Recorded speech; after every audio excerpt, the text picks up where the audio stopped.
Hey, good evening, everybody. It's like a show before a show. Good evening. Hope you all doing well out there.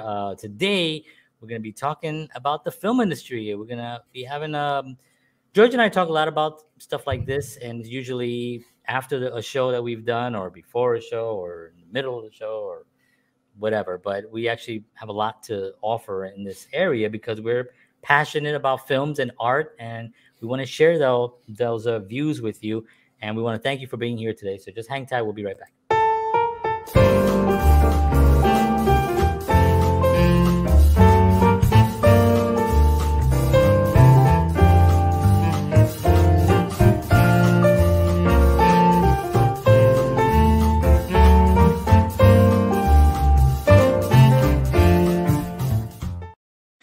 All righty. Well, thank you very much for listening to our little jam there and dancing. Hopefully, you guys were doing the hokey pokey and turning yourselves around. So, George, we're going to first do some work. We have to kind of give a sponsor some love, and then we're going to do a tribute to a couple of great actors, and let's start with our sponsors. Okie doke. So, Counterparts Show, it is brought to you by Wellness Resources, a family-owned and operated nutritional supplement company providing the highest quality clinically formulated supplements since 1985. Find out why Wellness Resources is the top choice of health-conscious individuals around the world. Go to myvitaminresource.com, and if you enter the promo code Counterparts, you will get free shipping on any size order. Cool. Thank you. We had a graphic that we would show here, and it's gone now. So that's weird. The magic of live television. Technology. No, I don't know. I think I might have accidentally deleted it, but anyway, I apologize for that. But yes, thank you, George. All right, so we lost two greats recently. Want to talk a little bit and just give a quick tribute to them and to their work. First, we're going to talk about this gentleman, David Warner, who we actually talked about on our show when we started this whole Counterparts show. Yep. We started, I don't know if anybody's been around, with us since the beginning, but we started really focusing a lot on Star Trek and kind of comparing Star Trek to life. And that was sort of like the start of, as my voice changes, that was the start of our show, Counterparts. And he was in one of the best episodes, if not the best episode of Star Trek: The Next Generation. And George, you want to talk a little bit about that? Yeah, so it's one of my favorite, probably my top 3 favorites of Star Trek: The Next Generation, and basically just the quick premise of the show, of that episode, is that he plays a Cardassian who captures Jean-Luc Picard and tortures him, and it's amazing because you really, the interplay between both actors is just so amazing because they're both trained Shakespearean actors, and you find yourself so immersed in the scene where he's torturing him, and he's got I think it's 4 lights behind him, and he's trying to get Jean-Luc Picard to admit that he's seeing 5 lights and not 4 lights, and basically trying to bend him to his will, break him basically, and Jean-Luc refuses to do so. And it is just it was one of the pivotal shows what I watched as far as Next Generation, where I really fell in love with the actor David Warner. I mean, I'd seen him. He's also been in Star Trek and other. He played a Klingon, and he played a Federation citizen in some of the other movies. Yeah, but and he's played many characters just in his career. But that was one of the first places where I just fell in love with him as an actor because he was so convincing. And so great. So he was absolutely fantastic. So definitely safe travels, David Warner, and we will appreciate your work moving forward. And one of my favorite films of all time, as you know, and I've talked about it here. I did a whole show on it actually back in the days. But it's Goodfellas. It's one of the films that I've always felt that was shot with such. It was so smooth. It was sort of like watching. It's watching a film that there isn't a part that you fast forward on. Sometimes you see a film that you really like, a lot of scenes, but you fast forward during some parts or whatever. But it's one of those films that to me is like the perfect film, and I just love that film. So I just want to actually quickly acknowledge a few people that came on here, and then we're gonna. But this is Jabari Melan Khan. Thank you. He says, "Yo." And what's up, Jabari? What's up? And here's Rick, who says a new formula to make movies, taking the Hollywood politics out of movie making and changes. Yep, I agree, Rick. Thank you very much for your comment. So, Goodfellas, an incredible film, an incredible cast, an incredible director, an incredible script from an incredible book. And we're gonna just say goodbye to Paul Sorvino, who passed away yesterday, actually. And one of these, man, I cannot tell you how many times I've seen these scenes with him. I don't know if you're familiar with the film, if you've seen it, but there's the scene when Henry Hill comes to him after he's kind of like he knows he's on drugs. Paul, he knows he's on drugs. He knows and he just hands him like $3,000 or something. Right. And his eyes, man, like, you're done. I'm done with you. You're dead to me. Right. I treated you like a son, and this is what you did to me, and was just so incredible. And his whole performance in that film was great. And of course, he's an accomplished actor who's done tremendous work throughout the. And George, you said you had Well, yeah, just really quick. My mom actually got a chance to meet him. My mom and stepdad. This was years ago. This had to be probably over 20 years ago. They were at and I don't remember, there was some gathering that they were at, and there was two actors there. He was one of them, and Jack Scalia, who's another actor, was there as well. They got to hang out, but my mom really always liked him as well, and she got to meet him at one point, and she said he was the nicest guy. Yeah, the sweetest. I've heard that too. Yeah. The sweetest guy. I think she got a picture with him, and I think they even sat at a table and they told jokes, and she said he was fantastic. So and you love to hear that, especially with these accomplished actors who you admire so much, that at the same time on the outside they're just a sweet person. Yeah, absolutely. When you hit legendary status, you think maybe there's a change in the personality, or there's a divaness, whatever the male divaness is. Right. But it's not. It's when you hear stories like that, and I've heard a lot of stories of some of these legends, and they're just really great people. And Paul was definitely one of them. So safe travels, sir. Thank you for all your work, and thank you to everyone for watching his work as well. It was fantastic. So. And today we're going to be talking about films. We're going to be talking about the film industry, and we're going to be diving into, obviously, a lot of this is going to be, some of it will be facts, because we're just going to pull stuff off the internet, stuff that we've researched, and then everybody can just go research on their own. And then there's going to be stuff that's, of course, our opinion, right? Our views. This is a show for entertainment. I don't know why I had to say it like that. This isn't. That's how our opening is, right? Yeah. So, but one of the things that we talked about,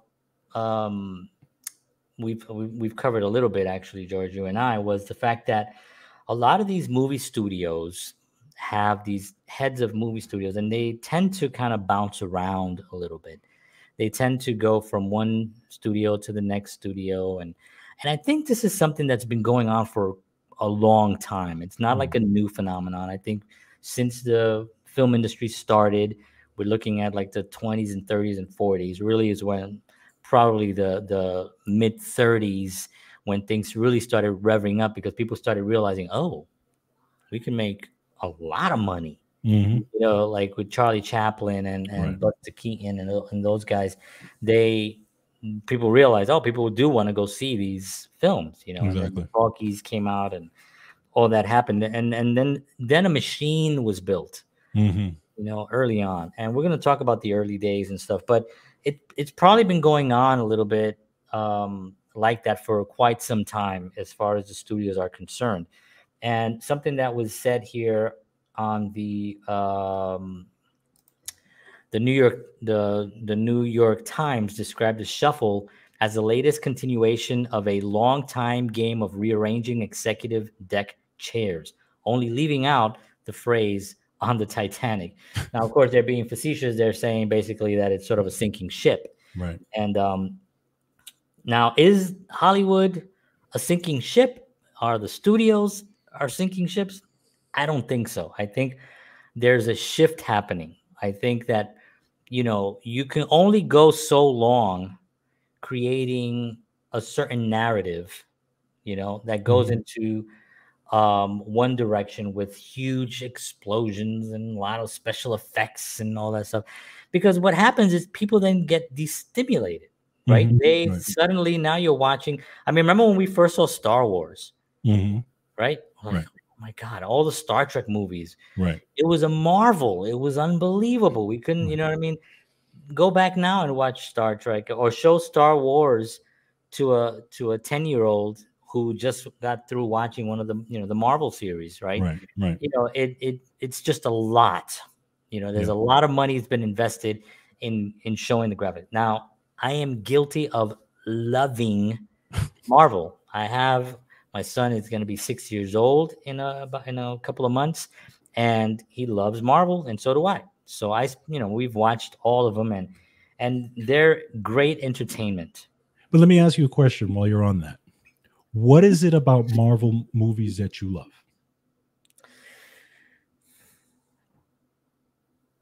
I like the costumes. No, I like the I I like the way that they wovened the stories together.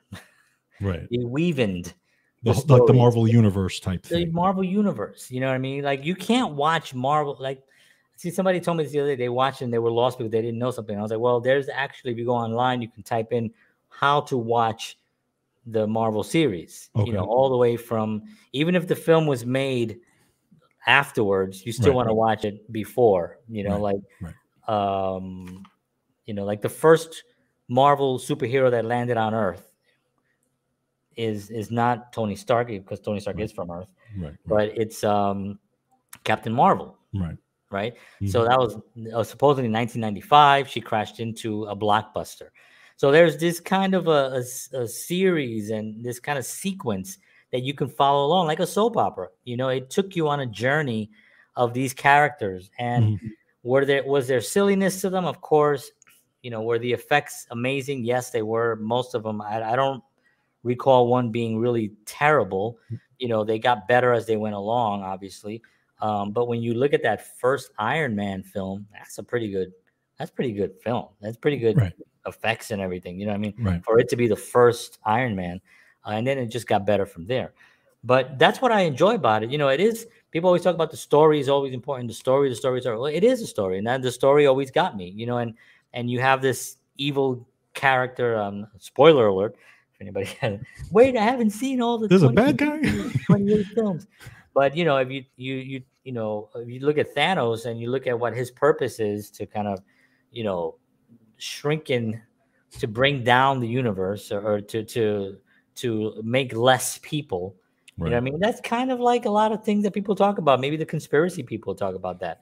You know what I mean? How is he going to do that? Well, he's going to get all these rings, and he's going to snap his finger, and then half the planet disappears, or half the universe, whatever. You know, so there's this kind of thing that we can relate to a lot of it. You know, with what's happening and stuff. And when you watch them, you can see the narrative being directed towards certain things that are happening. Even people Mhm. saying things, fighting their, you know, trying to team up with the government, but the government wants one thing, and the government wants to use the Avengers against other countries, Right. you know, and they want to take their power. And you can't just have all that power. You got Right. to give it to us, or you got to sign it off. and there that became a little bit of a struggle. So it was very fascinating to see that development in the Marvel universe. So you have that, but when I remember watching the Endgame, right? Mhm. And I remember watching it and thinking to myself, what can they possibly do? Right. This was like epic, right? Right. This was every single character that was brought in, even for a little second, they were all there, and at the end, it's like, okay, what's next? And they did manage to kind of continue with the storyline, but it really, for me, it's still always going to be story. Yes. Now, did that answer your question? Yes, it did. Thank you. I feel like you were trying to like No, no, no, no. I at me, wanted. like, No, no, no, no, well, no. I what wanted. what is it about Marvel? I was just curious. Like I know, obviously a kid's attraction to Marvel and all those types of things. But Yeah, I was just I mean, wondering for definitely it's yourself. kids. It is kids, and Mm, there's that whole thing with Scorsese, who said it's not really cinema, right? It's entertainment, and then yes. he got a big flack for that, right? And everybody was like, I mean, the difference is that there's a movie, right? Those Mhm. are movies, and then Scorsese is making films that Right. are paintings, and he's very it's story driven, but it's also very character driven. Yes. It's very cinematic. You Right. know what I mean? And there's just so many ways that you can catch Iron Man going. You Right. know what I mean? Right. It's like Exactly. Right. that's it. The Right. Thor with his hammer. There's just so much stuff you can catch with that. You can't be too. You have to show widescreen. You got to be on green. There's got to be green screen everywhere. These guys got to Mhm. jump around. They got to be tied up to stuff. I mean, that's just the way it is. So it's almost like a different genre. I mean, not almost. It is a different genre, but it's almost like you can't really even compare them.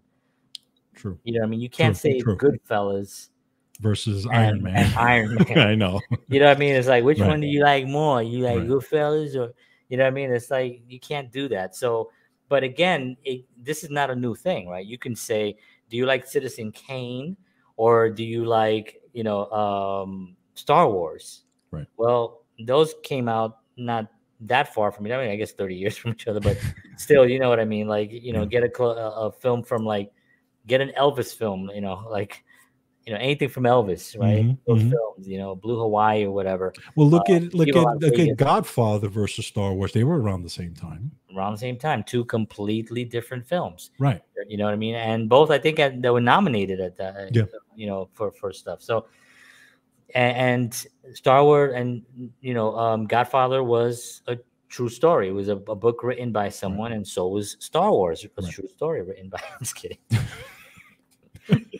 But people at home are like, yeah. Wait a minute. It's not true. It is true. So I think that when you're talking about studios, what's the purpose of a big giant movie studio? It's to make movies people watch, Yeah. Yeah. right? That's Get butts and seats. it. Yeah. That's it. They have to pay the bills. They got a lot of they got a high overhead. Those go ahead. No, but yeah, it's true. But again, you have to factor in the audience, right? You have to factor in the time of the audience, right? Now, just like you said, if you take Star Wars today, and you bring it to, I mean, if you take Star Wars, however long it was, 40 something years ago, and you bring it today, would it be what it was? No, it wouldn't.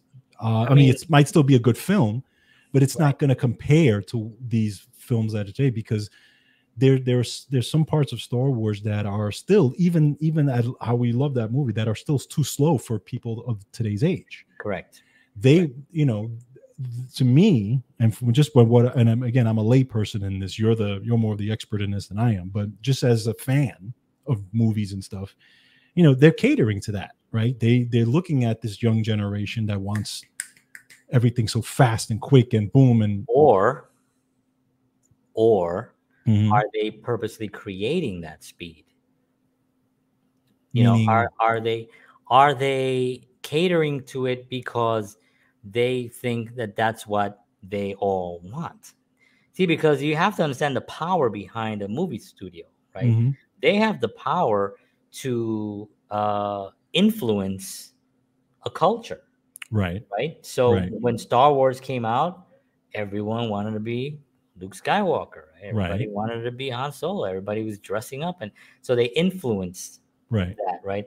Star Wars and Star Trek, right, were influenced. Well, there's arguments on that, so I'm not even going to go into Star Wars and Star Trek. Let's not go there, people. But those franchises influenced each other, Mm-hmm. right? Mm-hmm. And from that came Battlestar Galactica and Right. other TV shows that were having to do with space. Originally, you can go back to Lost in Space, Right. which was in the 50s or the 60s, I guess, right? Mm-hmm. That might have influenced, that might have, I'm sure it did influence to some degree, right? Right. So these films do influence. The thing about it is that you have to go back to like who was the original, where was the original thought come from? Where the original idea? Original ideas are what's lacking in Hollywood. True. That's Very true. why we have so many Very true. remakes. They're revamping this, they're Right. revamping that, they're bringing back. I mean, Eddie Murphy, who I love, came back with Coming to America 2, Right. which I watched and I loved it. It was Right. great. It was funny. He's coming up with another Beverly Hills Cop. Mhm. He's coming back with another. I heard. I don't know if this is true, but I heard like a Trading Places Wow. possibly coming back with Dan Aykroyd and stuff. Mhm. Was it Dan Aykroyd? Yeah, Dan Aykroyd. Yeah, it was Dan Aykroyd. Yeah. So Hollywood is starving for original ideas. And the Yes. reason, and this is just my opinion, is that the studio heads are under such pressure, and I don't even blame them. They're under such pressure to keep there's this huge machine that has to get fed. That Right. if you know for a fact that this Marvel film, Thor, the one that just came out, Thor goes to Hollywood, Whatever it is. Yeah. Thor on Ice, whatever it is, that if they know that that's going to make $1 billion, you know what I mean? Because it's Thor and it's a Marvel film, they're going to actually fund it. They're going to push a lot of money for it. Now it's Marvel, right? Marvel is its own kind of thing. But if another film, like let's say Maverick comes Mhm. out, now they've been waiting 36 years to make Maverick, Right. Top Gun, right? So Right. anticipation for that is like humongous. So now it's Right. the number one, it's almost at it's almost like at $700 billion, and maybe 700 million. I don't know. So no, I think it's in the billions. I don't know. It's a lot of money. It's not in the billions, but it'll get to the billions. You know what Right. I mean? And so that's where I think that these movie studios heads are really struggling with. You know what I mean? It's with the idea that if this next film that I put out doesn't do it, I'm losing my job because I'm the head. I'm the one that's approving these things. I'm signing these checks. I'm partnering up with these people. Now, of course, there may be other entities involved in that. Like if I have a script and this is a good script and I want to make it, it's going to cost me $50 million to make this script. Okay. Mhm. Well, who's in it? Joe Schmo. We're not making it. Right. Get me Denzel. Get me Right. Tom Cruise. Right. Sure. Get me Brad Pitt. Sure. If you get one of those guys, this is going to be made. Now, Right. you know what I mean? So there's that argument and there's that conversation, which I'm sure takes place all the time. Sometimes a film gets made solely on the fact that some famous actor agreed to make the film. Right. The film comes out and doesn't do well. Ishtar comes to mind. So you had Dustin Hoffman Yeah. and Warren Beatty, Right. two of the biggest stars of all time, come together to make a film, and you think, whoa, this is going to be a huge smash hit. But the script was so weak, and the writing wasn't, there was a lot of problems with it. Right. It just didn't work. You know what I mean? Sometimes you'll have a bad screenplay. That there's a lot of different elements in the film industry, right? I mean, Right. There's so many pieces. It's not like when you and I played music, Yeah. where we were in a band. There was 5 of us. Mhm. Right, 2 of us generally wrote the songs, right, and then then you would put a lot of the arrangements in, Right. and then we would put the songs together, and there it is. It's 5 guys, and here's the song. You know what I mean? When you're dealing with a film, you could have 1,000 people. You'll see the credits at the end of the film. Yeah. right? Exactly. They're all Exactly. involved in that. So there's a lot at stake when somebody puts something out, and they put all their money into it. I mean, what was the film that just recently? Anyway, you gonna say something? No, I was just gonna say, I mean, and I agree with that completely, because I mean I see it, right? You know, my wife and I have talked about this a lot. 'Cause my wife loves to watch movies and stuff like that, and even she gets frustrated because she's like, okay, there's another remake, there's another this, and there's the same things you're seeing, right? It's a remake of something, and they'll do a remake of a remake at this point. You know, it's like, Oh yeah, how they've many done times that. have they done that, right? Yeah, But then in that case, are you creating? So what happens now?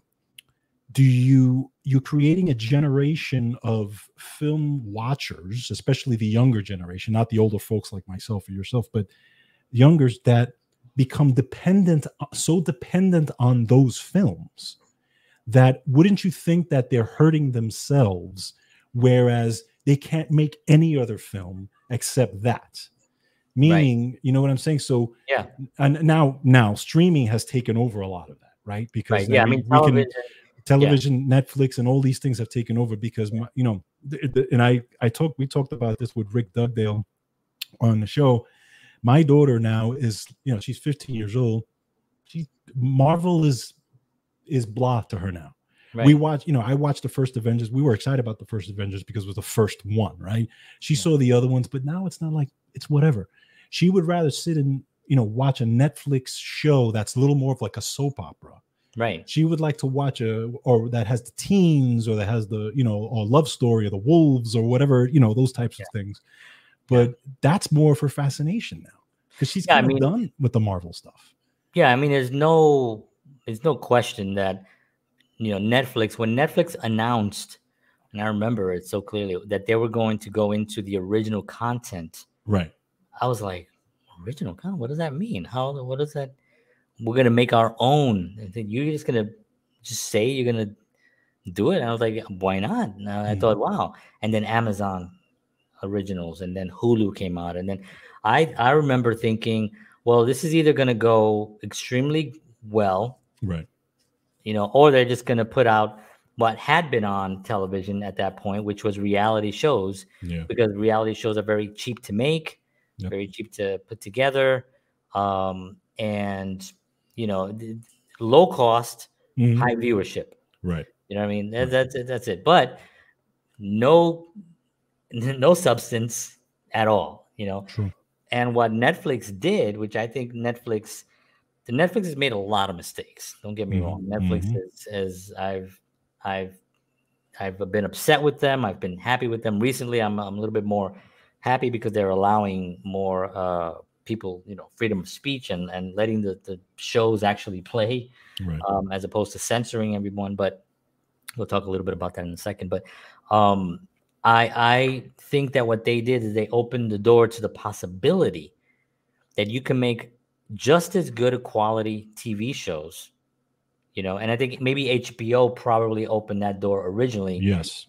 first with what was the Steve Buscemi, Oh, Boardwalk Empire. yes, yes, yes, yes, Yeah, yes. I remember that. Boardwalk Empire was phenomenal. Now, of Right, course, right, right. Martin Scorsese, it was $1 million per episode, which Mhm. was like kind of unheard of. It was very expensive to shoot, but it opened the door to the possibility that, you know what, we might be able to make really good stuff. Not only that, technology. Now we can stream now much Yes. faster. Right. We can shoot much cheaper. Digital film, digital, not even film, is digital. You can get away with shooting things digital and have it look really good, Right. as opposed to 15 years ago where digital, you can say, okay, that's a digital film. You know what I mean? Exactly. And Rachel says, we want beat movies. What's that? Upbeat movies. Upbeat. Oh, I don't know why I missed the up. Well, I'm sorry, Rachel. We want upbeat movies. That's right. That's absolutely correct. And one of the things that I was happy about was that when you go to Netflix, there's a lot of stuff on Netflix, right? I mean, there's a ton of stuff, Yeah. but a lot of the shows are entertaining shows. Mhm.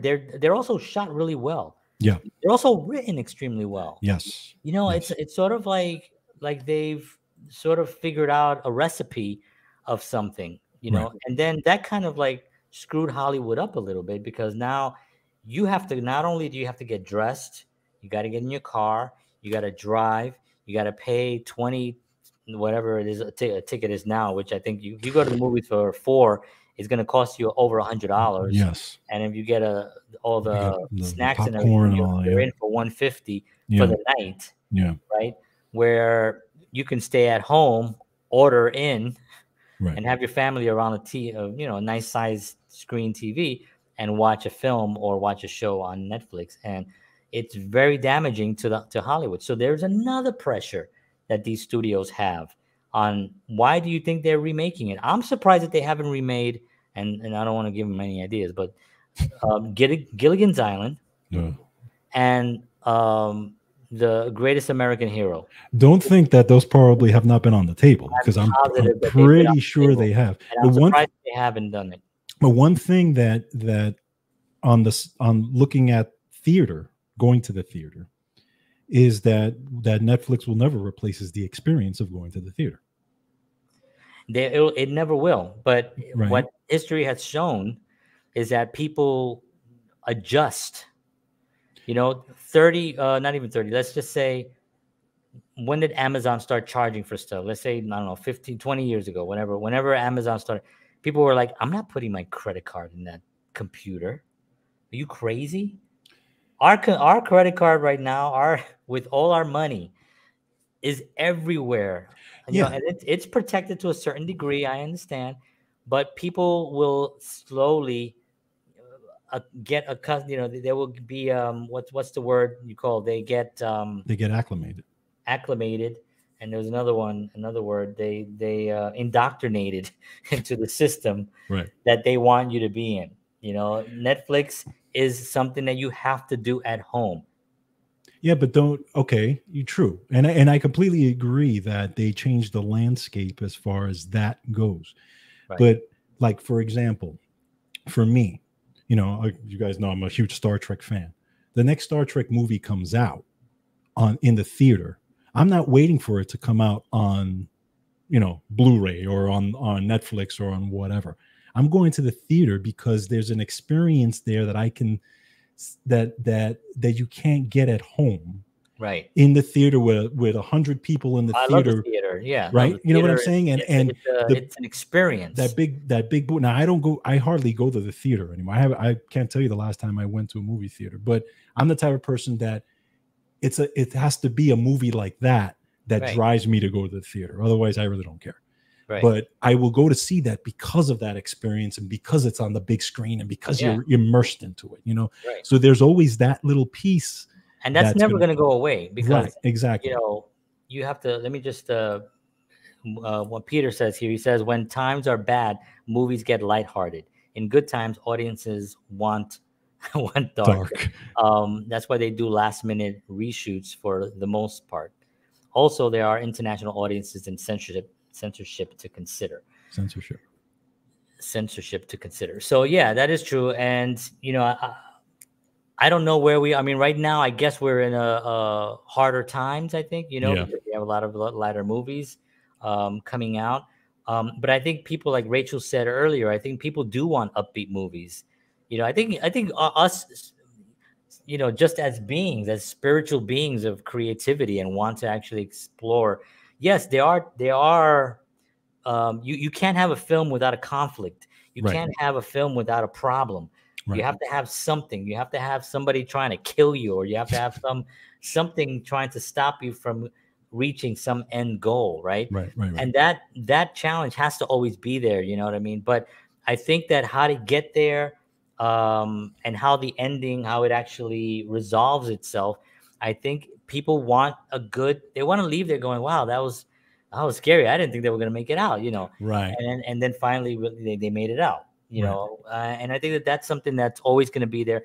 The big screen, to your point, I think that definitely that's never going away because, and as a matter of fact, I heard, and I don't know if anybody's on that can actually verify this, but there are theaters being purchased. I can't remember what organization, but they're buying theaters now, big movie screen theaters again, to fill them up again, to go. So I don't remember what organization it was, but that this is happening again. The brick and mortar spaces are kind of coming back again when it comes to film. Right. The small movie houses are always quaint. People always like those. And the big giant, what's the IMAX things IMAX, are great for like that experience. You know what I mean? But those are expensive. So the reason that they're so expensive and the reason why it's so expensive to make a film is because you have to get a lot of people in those seats to pay for that thing. Sure. You know what I mean? If you're charging $50 to sit in the chair to watch a film, then you better make that film really, really good. You know, I ain't going there to watch Porky's 2. You know, what's wrong with Porky's 2? Well, 3D. in IMAX, I saw it twice in IMAX, and I tell you, the second time was not as good. But I will say this, that if Netflix, if Amazon Prime, Hulu, or any of these organizations decide to go into the big movie business, into making actual theater and then we're going to see some real good competition, because I feel like Netflix has a good, even though, like I said again, they've made a lot of mistakes. I canceled them and canceled them and got them back 2 or 3 times in the last 10 years. But I think that they understand storytelling. Right. And the reason is because they have more time. You know, if you have 6 episodes to tell a story, that's a luxury. Right. You know what I mean? When you're trying to get a film, I mean, how long is Maverick? You know, over 2 hours. How long? I mean, The Irishman was a Netflix film. You know, I think it opened first in theaters, but for like 2 weeks or something, and then it went right to Netflix. Right. It's over 3 hours long. You know what I mean? But it's brilliant because it keeps you into this story, and they have more time to explore the character and stuff like that. Whereas a lot of these remakes, how can you explore these remakes? You know what I mean? It's like, well, we already know going in what's happening with Superman. Right. We know what's happening with Batman. Yeah. I know what's happening with the Marvel characters. I know Thor is going to fight. I know he's going to do this at one point. I also know he's going to go like this, and the hammer's going to go. You know what I mean? I know these things are going to happen. I'm expecting them. I'm not going to be surprised. I'll be entertained. Right. I'll be like, oh, that was pretty cool. Oh, that was cool. Oh, that was funny. Right? Because then now they've added a little humor into it. But we were talking about something that reminded me of, was it the Yahoo article? Let me see. Was this the Yahoo article? What's happening is the biggest reset in Hollywood economics in the last 70 years. Okay, so that's basically what's happening. Since television arrived, the courts broke up with vertically integrated studio systems. So they broke up the studio system, you know, and now we have television creating content that's equally as quality as big feature films. Right. You know, and because of that, I think it's become really a challenging thing for the studios. And I'm not like defending the studios. I kind of defend them in the sense that they're so freaking big. Yeah. You know what I mean? Like, I mean, you know, we're going to talk a little bit about how it was to where it is to where it's going. That's going to be a little segment that we're going to be doing. But the studios are just massive. You know what I mean? And when we watch a film that came out and we see it in everywhere, for that one film, there's 50, 60, 100 other films that are also out. True. That we probably didn't see, that were in smaller theaters, that had smaller releases overseas. You know, there's a big, remember, we have a planet here, you know, and there's a lot of theaters everywhere. So a lot of times when you go to these film festivals, if you have a feature film in a film festival, it's a lot of F's in that sentence. If you have a feature film in a film festival, you're trying to go there to try to sell your film. Yeah. So you may sell your film to a Korean market. Yeah.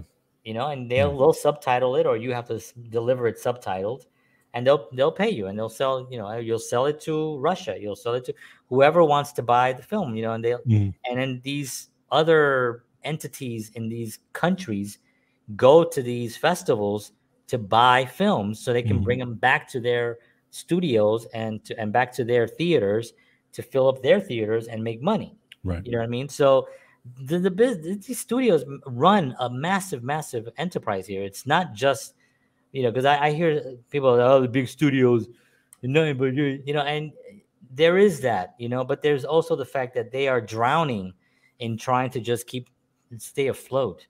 Because at Yeah. any one crash, this one that just crashed recently, what was the film that just came out that like tanked the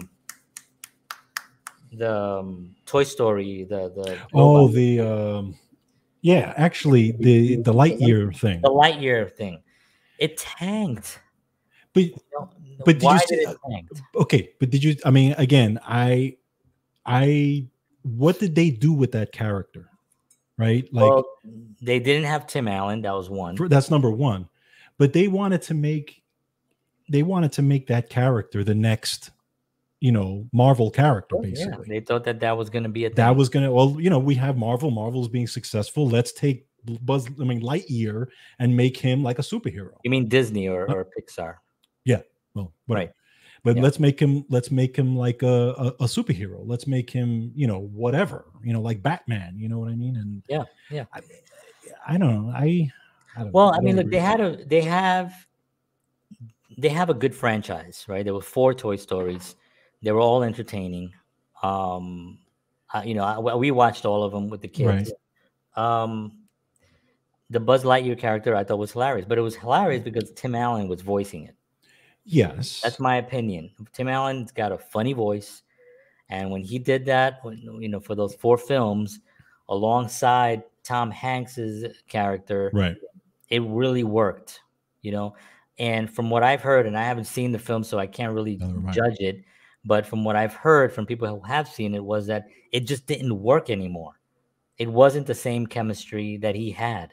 It was a different storyline, which I got. And I know that there was some woke stuff that people actually were like, of course, like, oh, really in this, now you're going to bring that, I get that part as well. But the overall thing, I think it just did not work, because I think you changed the idea. You had these kids grow up watching Toy Story, hearing Tim Allen do this voice for, I mean, how long? 15 years, 20 years? I don't remember when the first Toy Story came out, but it was a long time ago.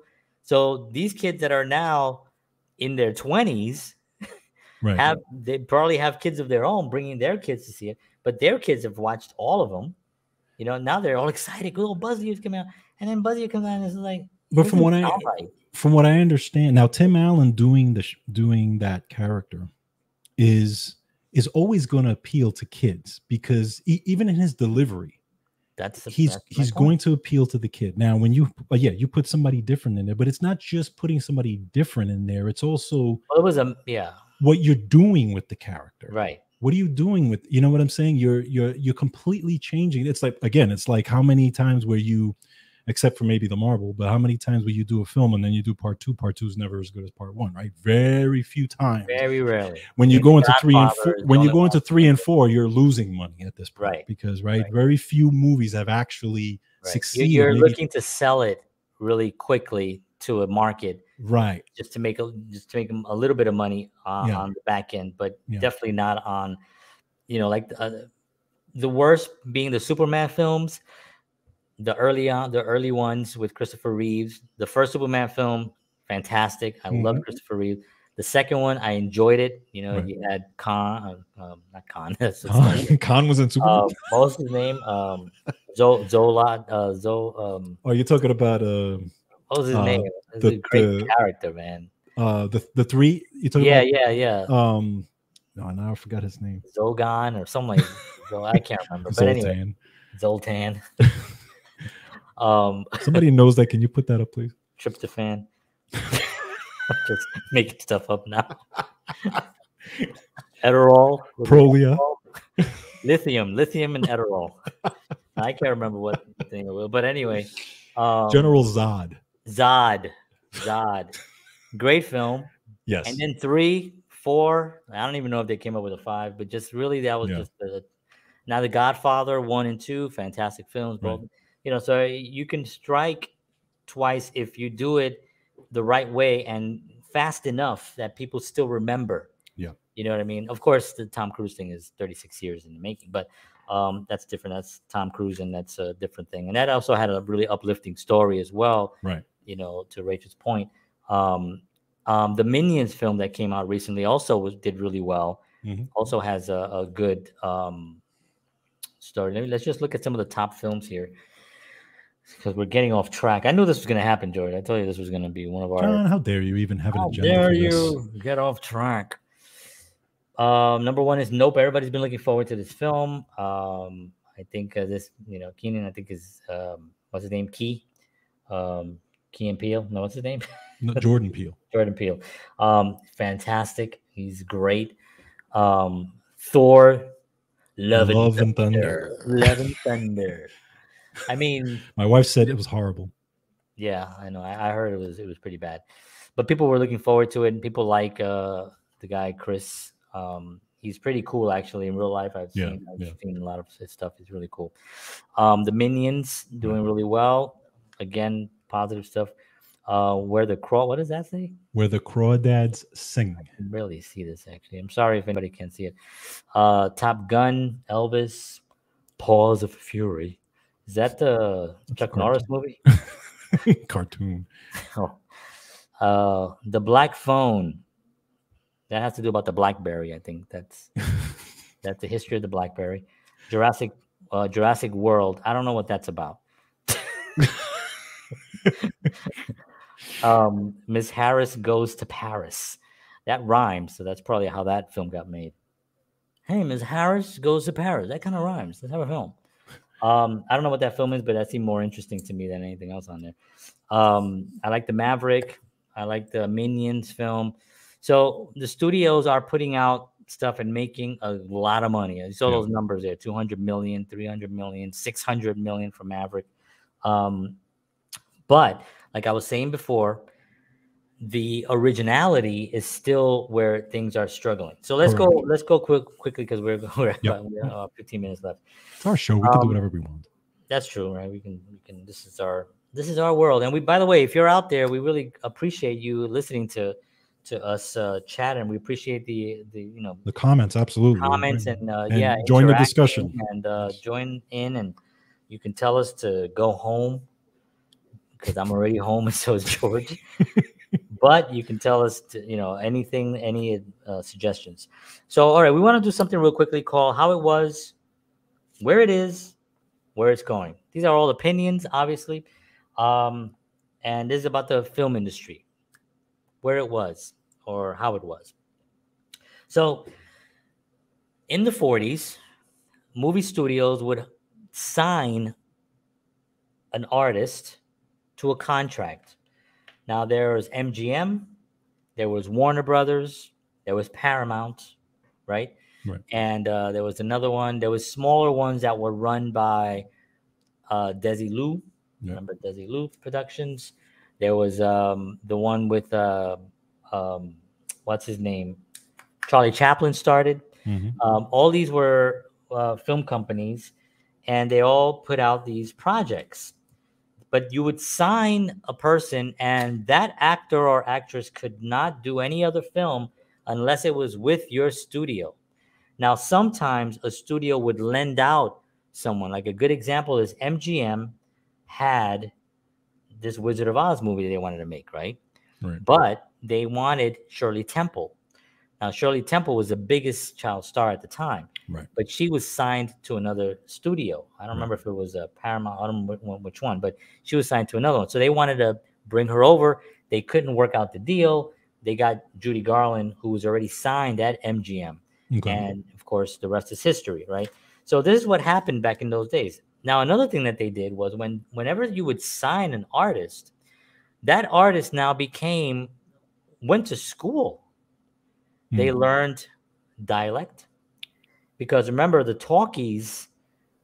talkies came out, I think we talked about this with Rick Dugdale, the director, last show, because the talkies came in, and then all these actors that were, in the silent era, their voices didn't match their face. So if you had a guy who was like swag, he's like, Maria, te quiero mucho, whatever it was. And that became a huge problem. Same thing with the women. Women's voices just didn't match what they looked like, on the screen. So a lot of these actors and actresses had to go to dialect classes. They had to take dance. They had to take acting classes. They had to take singing classes. Yes. You had to know how to sing, dance, and act. And sometimes they were right. Sometimes they were wrong. An example is the story about Fred Astaire, right? You know, his whole, when he got his report card, right? His report card, and this is a story that film people are going to go like, yeah, we know that already. But if you're watching this and you don't know, but his report card was can't sing, can't act, can dance a little. A little bit. That's what it wrote. That's what they wrote for him, right? He obviously went on to become one of the biggest stars ever. So this is how it was, you know. So these studios were competing with one another. Right. That's a good thing. Yes. It's a good thing. Why do you think when you go to a mall, you have J.C. Penney's right next to Macy's, right? Why do when you go somewhere and you look at, and you go to a CVS, why across the street there's a Walgreens? If you look at all these places, they all line up next to each other. Why are there 3 banks, 4 banks next to each other? When you go to New York City, Manhattan, you'll see the corners. There's 4 banks. Why? Because competition is a good thing. So Nail these salons. studios, what was that? Nail salons. Right. Why do you have Maria's nail salon and Chiquititas? No, but why, you know, all these nail salons? Yeah, that's true. You know, why are they close to each other? Bodegas in the Bronx, remember? You go to one Bodegas. Yeah, you got like 4, or Bodegas. In the Bronx, you got like 4 or 5 Bodegas next to each other. You know what I mean? You know, and that's what happens. So, you know, competition is good. And these studios made a lot of money, you know, and they paid their actors, but they only paid them based on their work that they did. They didn't take into account that somebody like Cary Grant was going to become so famous that he can demand whatever he wants. Judy Garland, Mickey Rooney, who at one time was the biggest star in the world. He used to always say, the biggest star in the world.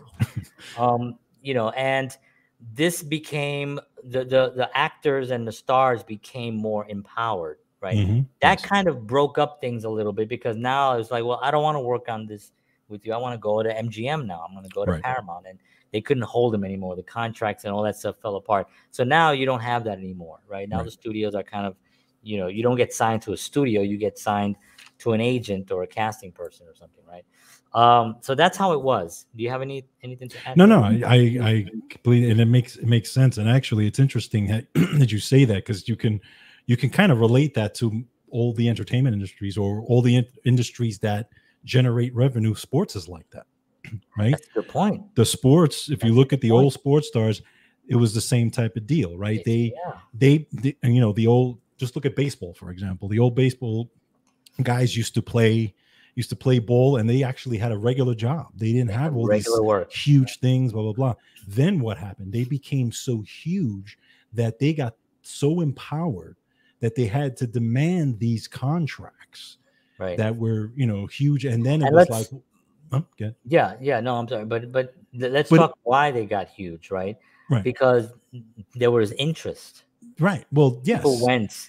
People want to go see Cary Grant, and Humphrey Bogart. Well, exactly. It's the same thing. People want to see this sports star versus that sports star, and they're putting butts in the seats. So obviously their market value went up, right? The actor versus the baseball player. It's the same deal. Yeah. You know? And you had dare I say the word, diversity, but you had diversity in those old films where there was a lot of typecasting, I guess you could say, and it's still I know it still happens today. But you'll have like the leading man, which is Cary Grant. Now people will look at Jimmy Stewart and say like, well, he wasn't really a leading man. Well, he was a leading man in a lot of films. But he won his only Academy Award was for supporting in the Philadelphia Story, 1939. But you have to also understand that he was in the film with Cary Grant, so obviously he wasn't, you know. So there was this. Then there was the Marilyn Monroe, Katharine Hepburn, right? Audrey Hepburn, and you had these beautiful, beautiful stars, Rita Hayworth, right?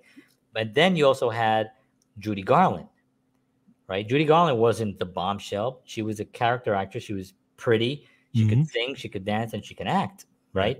So there was this idea where you can have all these different diversities of performers in these films, right?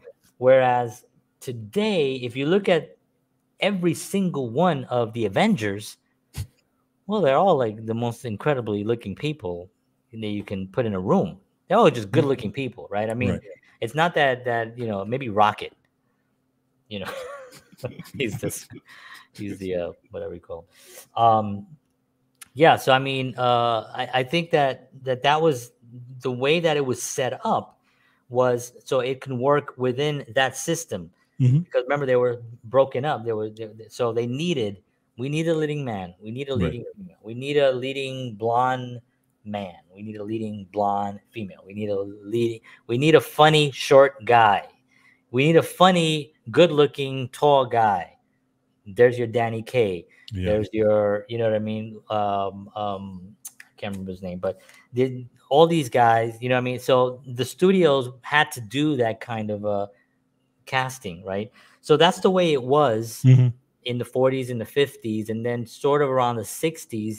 And I think it probably started breaking up with Elvis. You know, Elvis became such a powerhouse in film, even though he wasn't like known for his acting.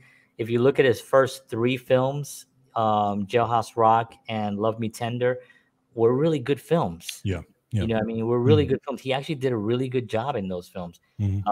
He was just as good as anybody at that point. You know what I mean? Of course, later on, they're like, oh, you got to have you sing a song. You're a dishwasher who sings. You're a mechanic who sings. You're this. And then that kind of, but that star power that he had during those 50s films kind of like shook things up a little bit in the studios. And Sinatra too. People like Sinatra. Oh yes. my God, yeah, Sinatra, of course. You know, and yeah, you can we could do a whole show on Sinatra and his impact in the world, right? Maybe we should do that one day. So I'm looking at the time, but then I'm thinking it's just you and I, George. So let's just have a conversation. If people are here, they're here. Yeah, why not? We appreciate you guys hanging out. Really, this is a conversation that George and I think that moving forward, we're going to be doing these and really trying to dissect some of the things that we're passionate about. You know, and music is one of them. Obviously, film, health, and nutrition. These are all things that we really want to break down and just get your viewpoints on it. And if you have any viewpoints on this after the fact or now live, please just let us know. We'd love to hear it. So that's how it was, how it is now, right? We're going to go to what is, you know, where it's at right now. Where do you think it is right now? I'm going to throw it to you. Yeah, well, it's not like that.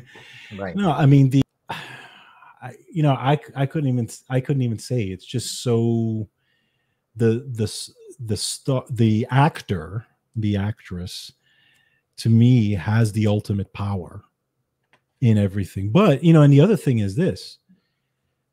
One of the things that you said was like back then they had to, and this is one of the things that I really respect about those times is that you said that they had to study. They had to study. They had to know how to do. They were basically being signed to a contract, almost like a university. Exactly. They had to be, and if they didn't have that, they had to learn how to do this. Okay. Obviously, you go to tap, you go to ballet. Right. I have tap at 9 a.m. I have you were basically in school, but you were signed, performer. Yeah. Which I think is great. What? I think is a great idea. I especially if you run the studio properly and you respect them and you're paying accordingly. You know what I mean? I think it's a cool thing. Well, yeah, but now you don't need any of that now. No, you can have the face and the name and you're done. Basically, that's the reason I think also that system wouldn't work today is because greed. Too much money involved. Too much what? Too much money involved. Oh, I don't know. I thought you said too much Binny Bop. It was like that too. There's too much Binny Bop in the world. How are you gonna get that with so much Binny Bop going around? So with so much greed, you want to get the most out of someone for the least amount. For the least amount of You know what I mean? And unfortunately, this is something that just humanity is just. People just fall into this trap. And I think it has to do with the fact that some of these companies, I don't even know, but they're publicly traded companies, like Disney is and Netflix and all these guys. They're stock companies. You know what I mean? I mean, how does anyone make more money if you buy a stock this year from next year? Right. You have to sell more of the Right. stuff, Yes. whatever it is, whether it Yes. be drugs, right, the pharmaceutical companies, whether it be the food industry, whether it be the film industry, the music industry. Well, you have to sell more of that stuff. You know what I mean? Yeah. So I think what's happened is that it's gone. We've lost sight of structure, and structure in their small film studios that are doing much better work than the large studios, but they don't have as much money. Right. Right. So I'll give you an example. Is like Woody Allen films, right? Woody Allen, for the 50 years that he's been making films, takes no, they pay him the money. Mm-hmm. He goes, makes the film, Mm-hmm. he delivers it. Right. No one says, change this. No one says, I want you to cast this actor for your next film. No one can tell him anything. And he's been doing that for 50 years because Right. his first film was What's a Pussycat, which he wrote, Right. and they came in and destroyed it. And he vowed never to make a movie again. Right. So when they came back, they said, well, what do you need for you to make a movie? He said, put $2 million in a paper bag, hand it to me, and I will hand you a film. And they were like, fine. And that's what they did from day one, you know. And so he makes films. The actors in his films don't make what Don't actors. make a lot. Right. Right. You know what I mean? Yeah. You know, these actors, they'll make scale. Yeah. You know, scale is what a union person would make at the highest level. So if you get like an Alec Baldwin Right. who's been on in his films, you get DiCaprio who's been in a lot of his films, Johansson even though Johansson is like the highest paid actor on the planet, and she's great, and I love her. I love her a lot. Still, she gets scale. Isn't Spike Lee similar to that? Spike Or Lee, at least maybe early on. Early on, I think, but Spike Lee is. I love Spike Lee. He does his film. Nobody messes with Spike Lee's films. Right. I don't know how the pay structure works, and I don't know about what happens in that part. But Spike Lee can do whatever Spike Lee wants to do because he's so good. You know what I mean? So is you know, I mean, these guys are just great at what they do. And, you know, when you have smart people above that say, well, I'm going to invest in a Woody Allen film, I'm going to invest in a Spike Lee film, it's almost like a no-brainer. Well, yeah, of course you're going to do that. You're going to make your money back. Exactly. You're not going to make $100 million back. You know, if you're nobody who's investing in like Marvel, you know, like somebody coming up to you goes, listen, I got an idea. Thor, for the love of all that money in the world, you know, or Thor goes to Vegas, you know, and somebody's gonna be like, hey, that is something that I want to invest in. Listen, nobody's gonna do that. Listen, somebody said Jason Takes Manhattan and put Jason Friday the 13th in Manhattan. Somebody thought about that. That was a real film, wasn't it? That was a film. Yeah, that was a real film. Yeah, I've never seen any of those films. But was that a Friday the 13th? Yes. I always get Jason and Mike Myers confused. Yeah, Michael Myers. Yeah, he was in the middle of Times Square, like walking around with a hockey mask. The thing is that I've been in Manhattan and I've seen that numerous times growing up. That's just a Saturday night in Manhattan. Yeah, it was just like it was Thursday afternoon. But yeah, no, but I agree with you. I mean, the way it is now, yeah, and you're right. At the end of the day, the way it is now is but at the end of the day, again, the greed has permeated every industry. Yeah, that's what I'm also. I was getting to that, where it's not just there; it's also whatever. This is like the sad part is whatever whatever a group of men find out, and I say men, and I'm sorry that I said men.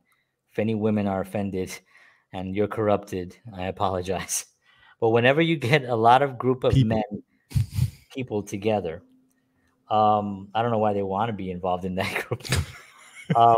You would get the idea, you know, it's not even like man is basically good. They want to do good work. But the problem lies in the fact that there's pressures from the outside. This is why these jobs in these big corporations, they lose so much sight of things because there's so much pressure in making money. Yes. Their job relies on making money. Yes. So they're going to cut corners. They're going to find a way to kind of get a little bit of publicity even, like, okay, I need you to go out and get into a bar fight, not a real one. We're going to send the guy over, and then he's going to go over and cover it. He's going to get some pictures of you bloodied, and then we're going to put it on the news. And then when the film comes out, it'll be huge. You think that hasn't been done? Of course it's been done. You know what I mean? Because it gets people in the seat. People are like, oh, that's interesting. You know what I mean? This whole Johnny Depp thing, he's getting like, I heard, I don't know if it's already a signed deal, but I heard like $300 million to the next couple more pirate movies. You know what I mean? Which I think is great. I like those movies. They're entertaining. You know what I mean? Where else can we go in? Man, we have so much more to cover here. I'm willing to just go on and do a little more if you are. Let's do it. All right. So here, welcome to the second half of Counterparts, ladies and gentlemen. It's going to be like a Joe Rogan podcast, like 3 hours. And this is Counterparts. We're talking moving pictures. I think it's important that we talk about this next thing because it's something that concerns me as a writer. And I did a short film. I've done short films called Stabbed. I don't know if you've ever seen Stabbed. Have you ever seen Stabbed? I'm going to send it to you. I don't think I saw that one. I'm going to send it to you. So it's a short film. And I can't give away the ending, but the ending was something that I took a risk on. Was that I thought, I wonder if this is, very mild in today's, with today's, whatever ideologies or viewpoints or whatever you want to call them. But the way the world thinks today movies should be is that everything needs to please everyone. Yes. Everyone needs to be happy. Let me just say one thing here for the record, George, and this is something you can cut out and share if you'd like. Don't ever label me Latinx. Don't ever put an X behind what I am.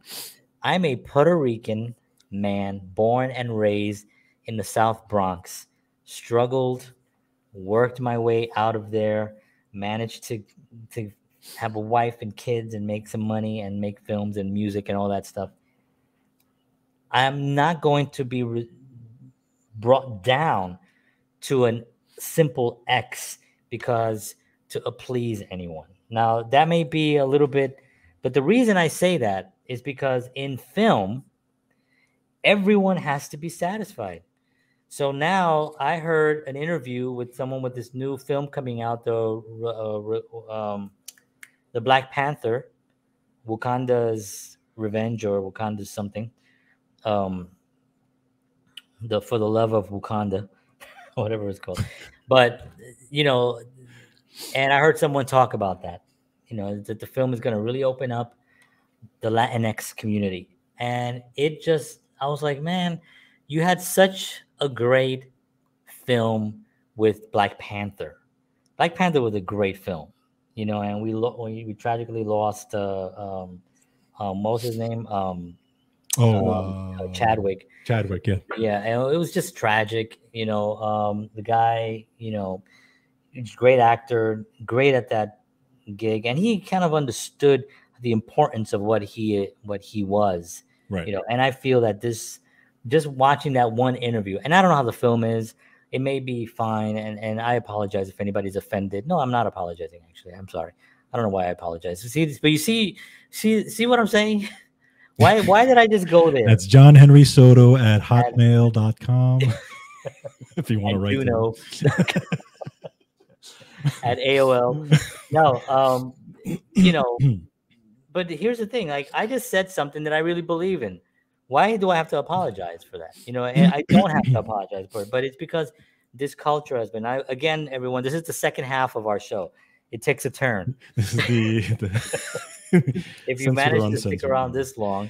But but one thing you hit, and because it's not only film, television is the same way. Oh, okay. Yeah. If you look at these shows, they're trying to please everybody. Everybody's got, they have to hit the certain topics. Certain people have to be in there. It has to be that way, whether it's relevant or not. It has to be done. Why? Because you get, what was it that happened to, what was it, West Side Story? I think it was the one that got criticized, right? Yep. Didn't they get criticized because they didn't have certain people in there, right? Or yeah. certain people weren't represented in that. People in are that movie. forgetting that the original ones had they weren't Natalie Wood, who was not Latin so or white Latinx. Yeah, she wasn't even Latin at all. Exactly, but and it's Rita Moreno, everyone, Puerto Rican. Exactly. Academy but Award. it's this thing, and it goes back to the same thing, kind of what you talked about before. It goes to the pressure, right? The pressure, but now the pressure is coming from a different direction. Instead of the top, it's coming from the societal pressure, the whatever you want, because you have to do what? Small fraction. Yeah, small fraction, but it's still a fraction that makes noise. They are completely afraid of. Correct. Because they make noise. They make noise. Right. They make noise. But, I don't even know how much noise they make. I mean, I think that there's, all right, let's break away for this for a second, because this is a much deeper topic that we're going into, right? We're talking about films here, right? And television and TV shows and writing. It's relevant to the direction. It is relevant. And this is what I'm going to say is relevant. But we look at people like Mel Brooks. We look at people like Norman Lear. We look at writers like I can't think of his name now, but we look at writers that pushed the envelope, and it's been going on for a very long time, right? This is not Oscar Wilde was pushing the envelope. Plato, if you ever read the old Greek philosopher Plato, you'd be shocked. Yes. At what he says. Yes. You'd be shocked if you read the Bible. Right. The Bible has shocking things in there. You know what I mean? Right. There's a lot of stuff that you can really, say like, oh, wow. You know what I mean? Should it exist? Absolutely. Absolutely, it should exist. It's tragic that you look at something like Blazing Saddles, Mel Brooks, and today would not be able to show its face anywhere. Right. And, because it would not happen. Basically, of course not. It would just not happen. But the whole premise of, when you go back to Plato, Socrates, all these guys, the whole point of their whole dynamic was the differences in opinion. It was them questioning each other. Right. And it was the exploration of humanity. Exactly. It was the questioning of everything. Right. It was also pushing the envelope. Yes. To see what people will bring back. Yes. Give me something back that's going to challenge me. Yes. Don't make me look at something going, oh, that's nice. Oh, that's so great. They're all equal. They're all right there. They're not. No. They're not. I mean, people say, well, we're all equal. Well, and I talked about this earlier I wrote a blog earlier today, and I did a video on the blog. We are not equal in many things. We're equal in human rights. We all have, right? God-given human rights to breathe, to eat, to walk, to create, to expand the family unit. All those things were given to us by God, and that we are equal in that respect. I am a short man. I like basketball. I cannot play basketball professionally. I'm not equal to someone who's tall and can play basketball, even if our skill level is the same. And George, we grew up together. You knew I could play basketball, right? For a little guy, I was a decent basketball player. Could I get to the NBA? No, I knew I was not going to get to the NBA. First of all, I didn't want to get to the NBA, but I knew that there was no possibility to get to the NBA. You know what I mean?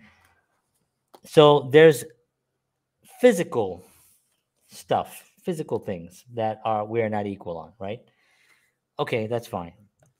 Education-wise, are we equal? Are we all equal education-wise? Are we?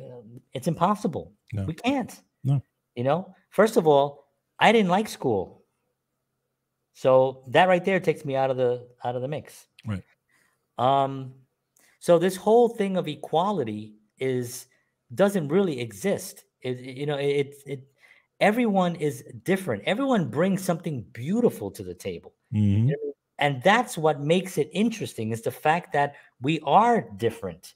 Right. But When you force Correct. the difference, that's unnatural. Right. That is an unnatural thing. When you force it, you say, we need to have this because we need to have that, because diversity is this, and because of that. Those arguments are not good enough to make any project successful. And history has shown that, because there's been so many failures of so many of these projects that have been forced. They force feed you a narrative that you have to either like, and if you don't like it, then you are wrong and you're bashed and you're called names and all that stuff. And it's really damaging our whole lives here. I mean, what happened to the 60s when these guys were protesting? We were fighting against big government, and in the 60s. I mean, you and I were too young to be 60s people, but I love the music from there. And you look at Crosby, Stills and Nash, and you look at Bob Dylan and Neil Young and all these guys that were fighting all these oppression, Right. real oppression. Right. The kind of oppression that Martin Luther King was fighting. Right. That's real oppression.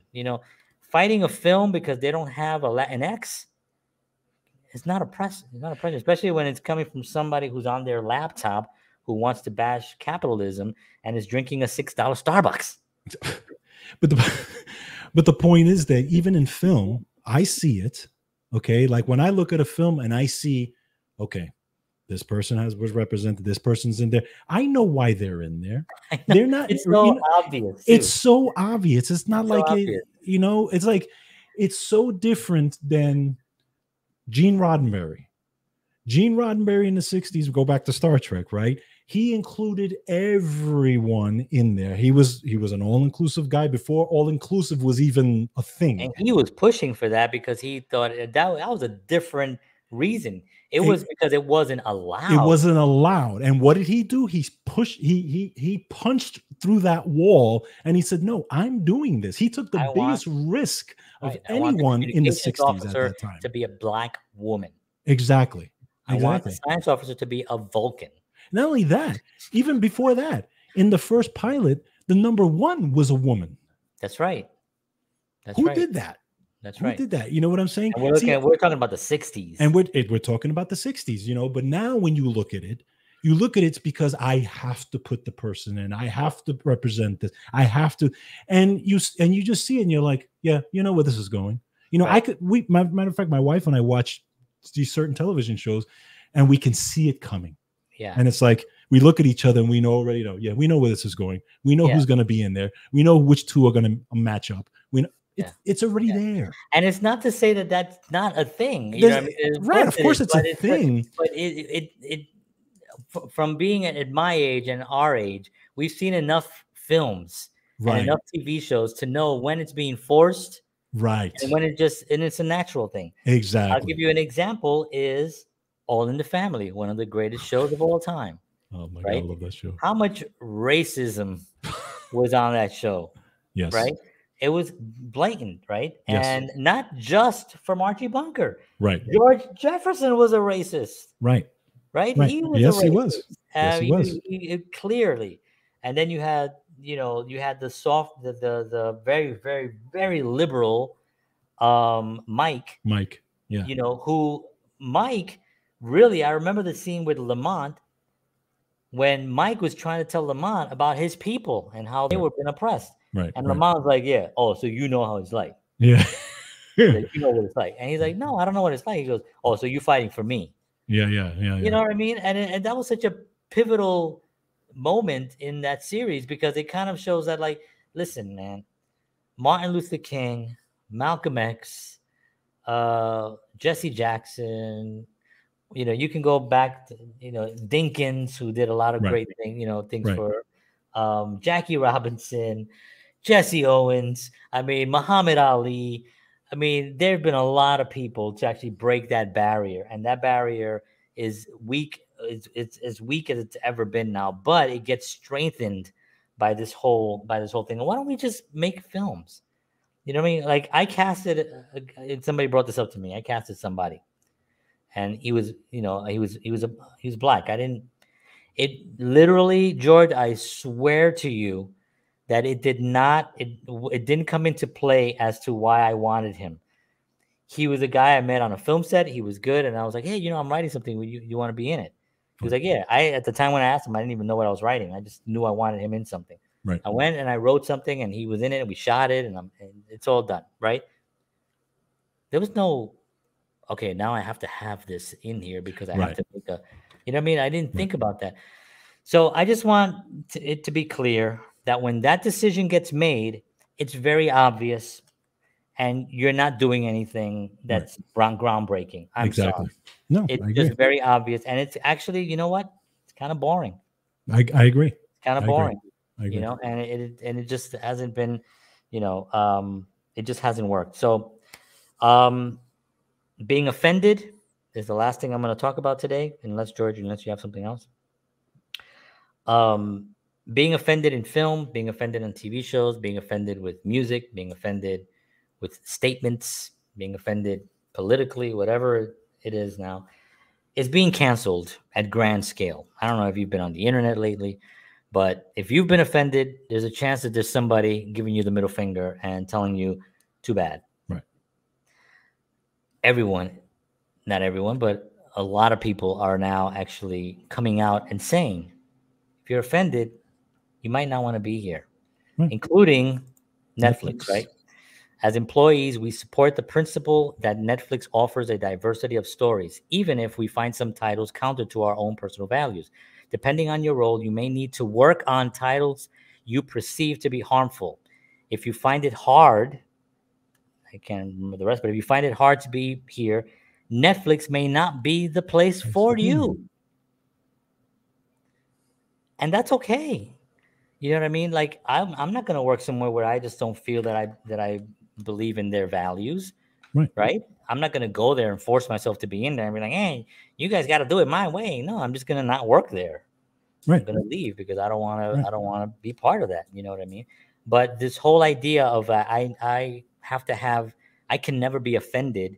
It's arrogant and it needs to go away, and it is going away.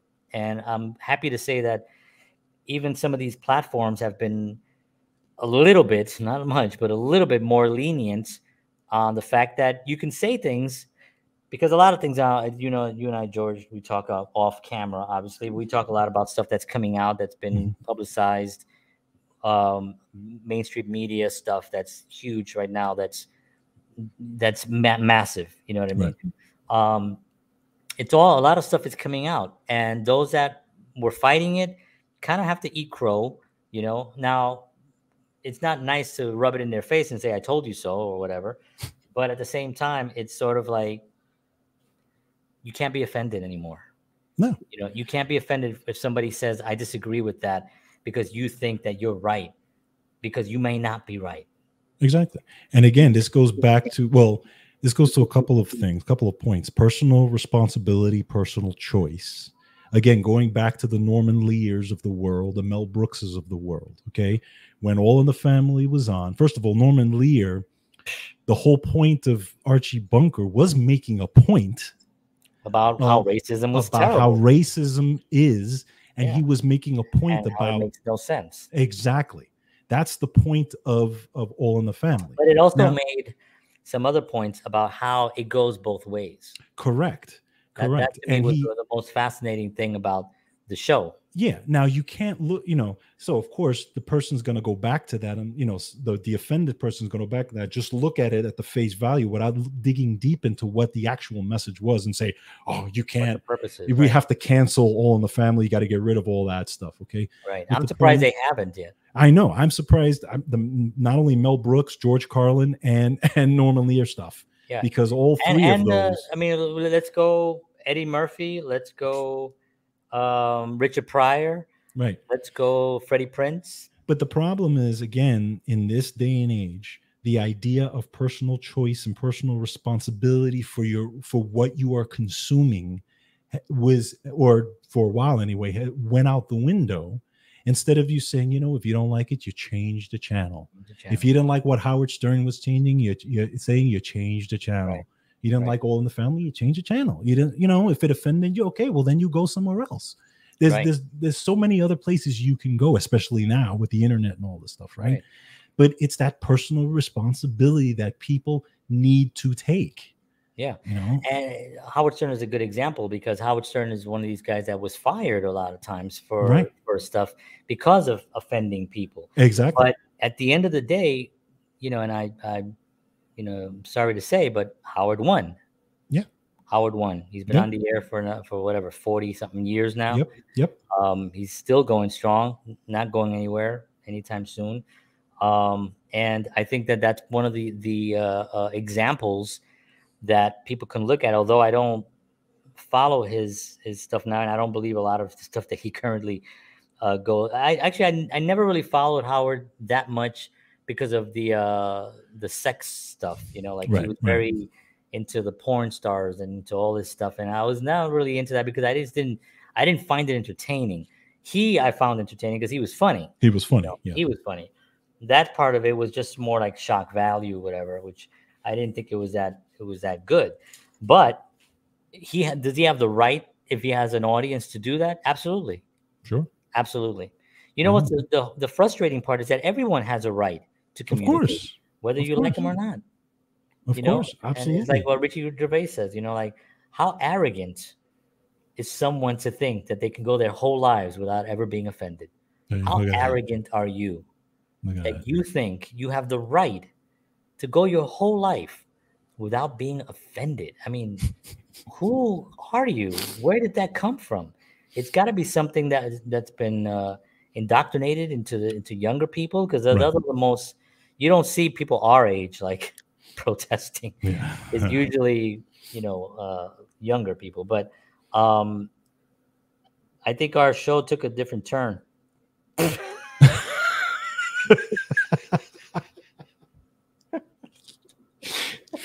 Started out We started off just about with this whole agenda, and whole John just threw it out the agenda. window. But I was good. I It think was it funny was. because when I started, I did think about a lot of these things, and I said if I had the opportunity to say it, I am going to say things. This isn't, this isn't a knock on anyone's values or what anyone thinks. This is to say that you have to allow others to be. Right. That's all. Yeah. You have to allow others to be. Yes. And if I write a film with just tall white men, that's my film. If I write a film with, actually, I wrote a film called Nelson's Women. It's one man, 5 women. Now, are men going to be protesting that I only had 5 women? How dare them? Or can I even call them women? You know what I mean? So there's a lot, There's a lot of things that people are going to do that, unfortunately, you're going to have to learn. I'm talking to, if you're watching this, you're going to have to learn how to stomach it, change the channel. Because everyone still loves you. Nobody hates you. But you do have to let others be. Let others create their own destiny. And let adults make their decisions on whether they agree or disagree. Right. Social media shouldn't make the judgment on whether somebody agrees or disagrees. They shouldn't protect us. We're not, we've made it this far on this planet through wars and through famine and through diseases and through, all the stuff that has happened throughout our lives. You know what I mean? Cop Rock. Remember Cop Rock? Made it through Cop Rock. We've been through a lot, and we've survived. We don't need the platforms to protect us. You know what I mean? We're fine. Let things fall. People can make their own decisions. If they go, oh, that's dumb, I don't like that, change it. That's it. And that's where I'm going to end my film rant. Our film rant. We kind of went off into, I think, important topics. But Yes. This is the longest show we've ever done, everyone. I think. Is it an hour? No, we might have done one this long before. I don't know. Maybe in the Star Trek time. Yeah. I think that it's a much better platform to be able to talk a little bit longer. To do to say one day, we're going to do a 2-hour show tomorrow. Mm-hmm. If you guys want to come in, it's 2 hours, so there's going to be a lot. You can come in, leave, come back later, and Yep. we'll still be there on this topic and stuff, you know. So, all right, folks, I want to thank everybody for tuning into this episode. This was a long one. If you're still here, God bless you. By the way, if you're still here, email me at johnhenrysoto@protonmail.com. Now, it has to be within the next 1 hour, because then a year from now, people will still be messaging me. So today is July 26, 2022, and the time is 8:30 p.m. Central, 9:30 Eastern Standard Time. If you email me within the next 1 hour, if you're still here, I'm going to send you a $25. I'm going to send you a $25 gift certificate for an Amazon thing. If you're Can I still email here, you? Oh. you have 1 hour from right this second, from 8:30 p.m. to Eastern Standard Time, 9:30 Eastern Standard Time if you're on the East Coast. $25 right now. Good deal. Curious. I like I'm that. curious to see. You have Wow. 1 hour. 1 hour. Okay. So, all right. Want to thank everybody. Take care of yourselves. We'll see you all next week. We will be back live again next week, 7 p.m. Central, 8 o'clock Eastern Standard Time, for George Batista, John Henry Soto, and all of us here at Counterparts. Take care. And as always, Peace.